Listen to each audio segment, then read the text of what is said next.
তাদের সবারই উচিত ওই মাননীয় এমপি মহোদয় যিনি আছেন তাকে এবং তার বাবাকে অ্যাটলিস্ট 10 মণ দুধ দিয়ে গোসল করানো।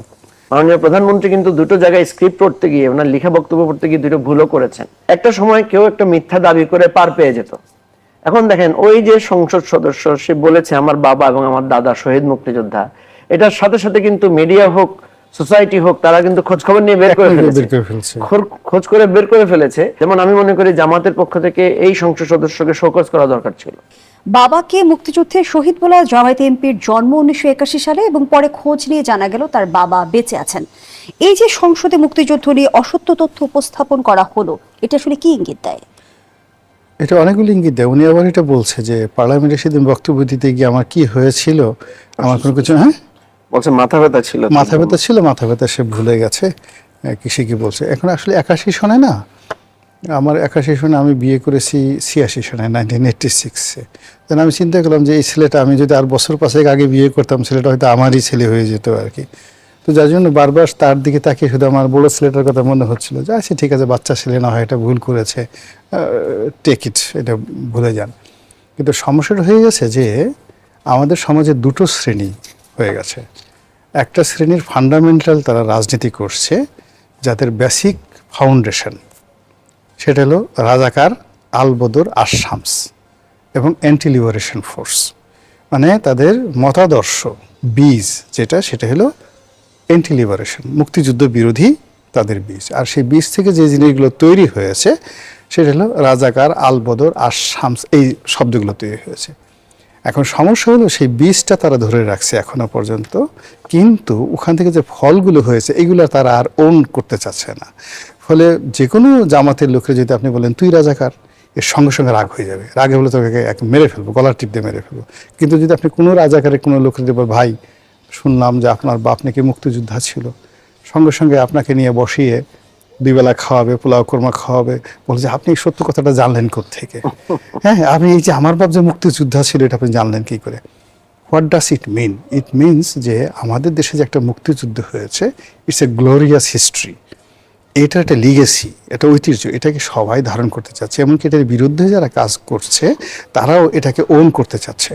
ফলে ওই যে যিনি জামাতের সংসদ সদস্য, যার বাবা জীবিত আছে, হয়তো তিনি মুক্তিযুদ্ধ করেননি বা তিনি ওই সময় হয়তো রাজাকার ছিলেন, মুসলিম লীগ ছিলেন, কিন্তু এত কিছু করার পরেও তিনি যে এই মুক্তিযোদ্ধাদের নাতিপুতি হতে চাচ্ছেন, রাজাকারের নাতিপুতি হওয়ার চাইতে মুক্তিযোদ্ধাদের নাতিপুতি হতে চাচ্ছেন, এই জন্য যারা প্রো লিবারেশন ফোর্স, তাদের সবারই উচিত ওই মাননীয় এমপি মহোদয় যিনি আছেন তাকে এবং তার বাবাকে অ্যাটলিস্ট 10 মণ দুধ দিয়ে গোসল করানো, গোসল করিয়ে তাদেরকে স্বগতে নিয়ে যে আপনারা যা কিছু করেছেন, উই হ্যাভ ফরগেটেন এভরিথিং, কাম, আপনি মুক্তিযুদ্ধ হয়েছেন, অসুবিধা কি? এত ভুয়া মুক্তিযুদ্ধকে আমরা সার্টিফিকেট দিয়েছি।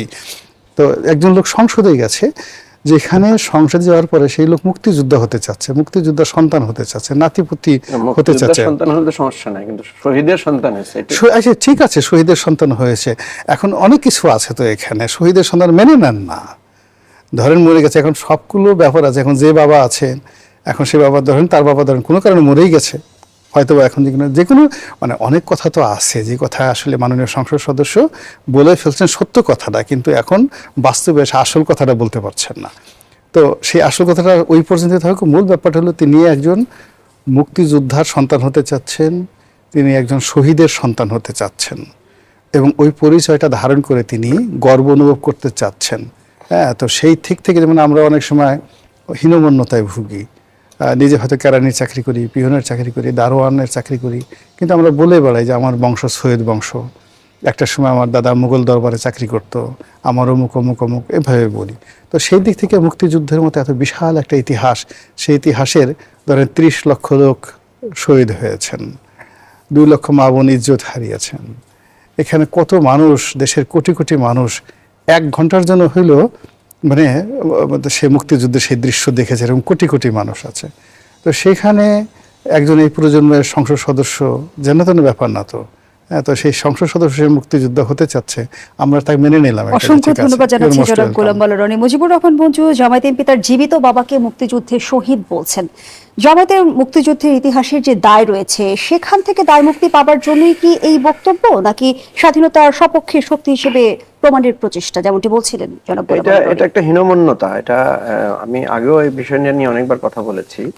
প্রথম কথা হচ্ছে, দেখেন যে জামাতের যেই বয়ান একাত্তর সম্পর্কে বা মুক্তিযুদ্ধ সম্পর্কে জামাতের বয়ান হচ্ছে যে 71 সালে জামাত মুক্তিযুদ্ধে অংশগ্রহণ করে নাই, এবং স্বাধীনতার যেই মানে স্বপ্নটা ছিল বা বাংলাদেশ স্বাধীন হওয়ার যে প্রস্তাবনাটা ছিল, এটা জামাত বিরোধিতা করেছে।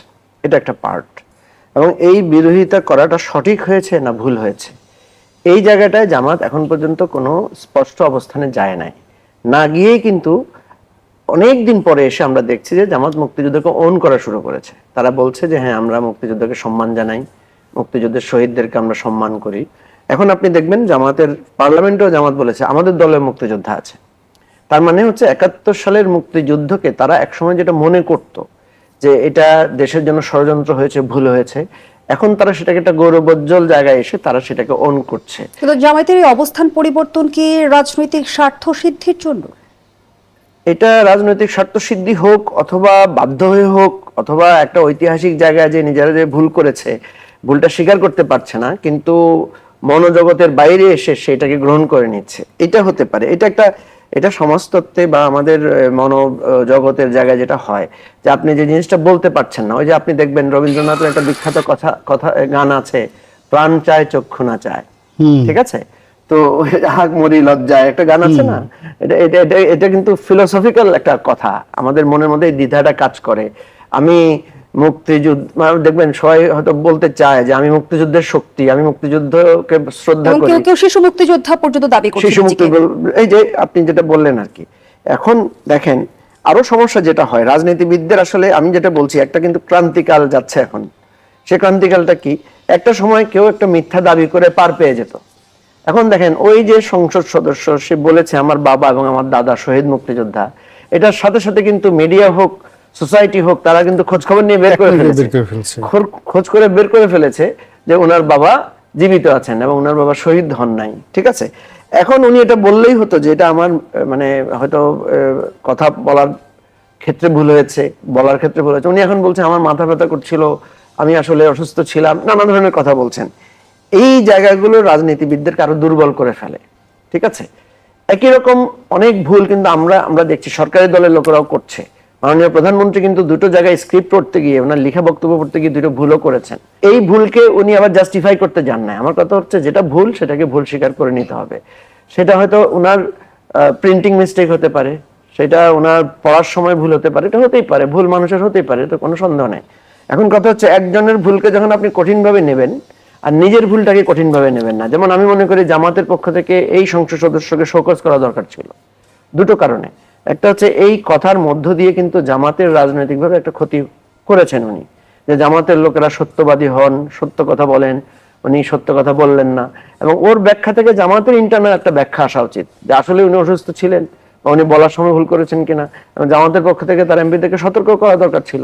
যেমন এই যে আজকে লিডার অফ দি অপোজিশন নিজে স্বীকার করেছেন যে আমাদের এমপি এই মাইক্রোওয়েভ ওভেনের কথা, পর্দার কথা বলেছেন, এটা উনি এখানে না বলে ওখানে বললে ভালো হতো।